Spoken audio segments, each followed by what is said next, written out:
कुञ्चानाः प्रत्यगृह्णन् दृढव्रताः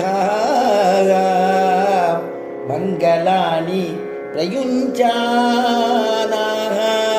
प्रत्यगृह्णन् दृढव्रताः மங்களானி பிரயுஞ்சானாக. எல்லாரும் மங்களமாக மங்களம் உண்டாகட்டும் மங்களம் உண்டாகட்டும்னு சொல்கிறாளா ரிஷிகள்லாம் அவளை பார்த்துட்டு மங்களானி பிரயுஞ்சானாக அப்படின்னு எல்லாரும் வரவழைக்கிறாளாம். வரவழைச்சு இந்த ராமன் இளையபெருமாள் செய்தியை 3 பேரையும் வரவேற்கிறாளாம்.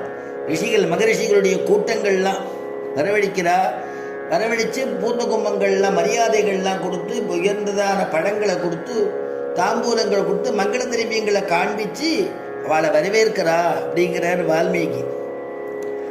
அப்ப அந்த வரவழைக்கிறா இல்லையா, வரவழைச்ச பிறகு ஏன் மங்களானி பிரயுஞ்சானாகா அப்படின்னு ஒரு பதம் போடுறார் வால்மீகி. ராமாயண கிரந்தத்துக்கு ஸ்ரீமத் ராமாயணத்துக்கு எப்படி விசேஷமா ஒன்று சொல்றோம், சரணாகதி சாஸ்திரம் அப்படின்னு சொல்றோம் ராமாயணத்தை. அது மாதிரி இந்த மகரிஷிகள்லாம் ராமனை பார்த்த உடனே ராமனை ஆசீர்வாதம் பண்றதோடு மட்டுமில்லாம அவனுடைய வடிவடைகள்ல மயங்கி போறாளாம்.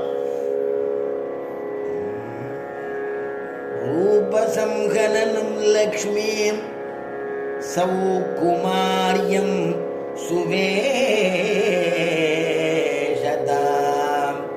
ரூபசம்ஹனனம் லக்ஷ்மீம் சௌகுமாரியம் சுவேஷதாம் தத்ருசுஹு விஸ்மிதாகாராக ராமஸ்ய வனவாசினஹ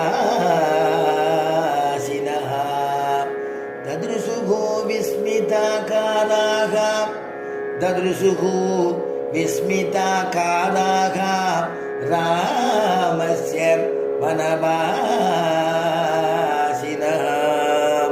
ரூபசம்ஹனனம் லக்ஷ்மீம்.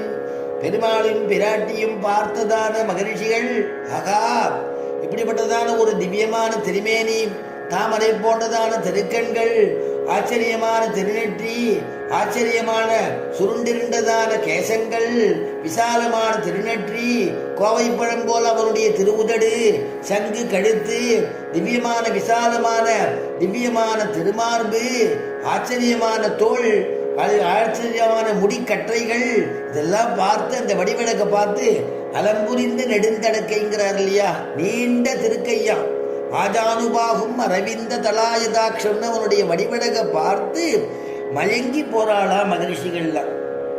ஆழ்வார் மங்களாசாசனம் பண்ணார் இல்லையா, கண்ணும் செந்தாமரை கையும் அவையே அடியோ அவையே வண்ணமும் கரியதோர் மால்வரை போன்று. கண்ணும் செந்தாமரை, பெருமாளுடைய கண்ணு செக்கச்சவேன்னு இருக்கான், செவ்வரியோடி செந்தாமரை. கையும் அவையே, திருக்கையும் ஒரு செந்தாமரையாம். அடியோ அவையே, திருவடியும் அப்படியே இருக்கான், ஒரு திருவடி தாமரைன்னு சொல்றா இல்லையா, திருவடியும் தாமரையா இருக்கான். வண்ணங்கரியதோர், கரிய திருமேனி, மால்வரை போன்று, பச்சைமா மலை போல் மேனி, ஒரு பச்சை மலை அப்படி இருந்தா இருக்கும், அந்த மாதிரியான திவ்யமான திருமேனியாம் பெருமாள். அப்படி அனுபவிக்கிறார் சுவாமி நம்மாழ்வார். திருவுடம்பு வான் சுடர் செந்தாமரை கண் கை கமலோ திருவிடமே மார்பம் அயனிடமே கொப்பூ. திருவுடம்பு வான் சுடர் செந்தாமரை